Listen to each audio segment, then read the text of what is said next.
Poll for today. Should the federal government fund universal preschool?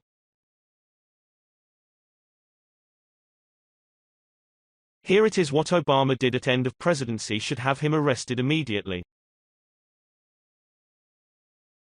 In an appearance on Fox News with Sean Hannity Tuesday night, The Hill's ace investigative reporter and columnist John Solomon said newly uncovered emails have, after more than 2 years, finally uncovered the nexus of who was ultimately responsible, other than former President Obama, for the improper unmasking of hundreds of American citizens whose names were contained in highly classified reports. Solomon, who said bigger news was coming on Wednesday, nevertheless could report that emails HES reviewed thus far indicate that former UN Ambassador Samantha Power was at the center of those extremely unusual requests. In 2016 alone, Hannity noted, there was a 350% increase in the unmasking of Americans, confidential sources, and other classified information that is normally very closely kept by intelligence agencies. Why was that? He asked. Solomon noted that he has obtained emails from Power around the time she reportedly requested to unmask more than 260 Americans whose identities were caught up in the surveillance of non-U.S. citizens. He noted further that the government emails indicate the same sort of anti-Trump bias that was evident in text messages exchanged by ex-FBI officials Peter Strzok and Lisa Page as they were involved in the sham investigation into Hillary Clinton's criminal mishandling of classified emails and the so-called Spygate probe involving the 2016 Trump campaign. I can tell you that Samantha Power and her colleagues were doing the same thing on the official state email system, Solomon said.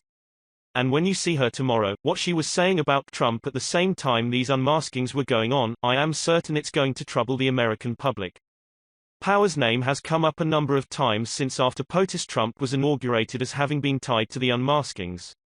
In August 2017 the Washington Free Beacon reported, former United Nations Ambassador Samantha Power is believed to have made hundreds of unmasking requests to identify individuals named in classified intelligence community reports related to Trump and his presidential transition team, according to multiple sources who said the behavior is unprecedented for an official in her position. Later, according to the American Center for Law and Justice ACLJ, Powers would testify before Congress that others in the intelligence community used her name obtain this unprecedented unmasking. According to the committee chairman Representative Trey Gowdy, her only defense was "It's not me, it's my subordinates," the legal group noted in a press release. Gowdy told Fox News in 2018. Her testimony is "They may be under my name, but I did not make those requests. I think if she were on your show, she would say those requests to unmask may have been attributed to her, but they greatly exceed by an exponential factor the requests she actually made. So, that's her testimony, and she was pretty emphatic in it. So, we've got to get to the bottom of that. If there is someone else making requests on behalf of a principal in the intelligence community, we need to know that because we're getting ready to reauthorize a program that's really important to the country, but also has a masking component to it."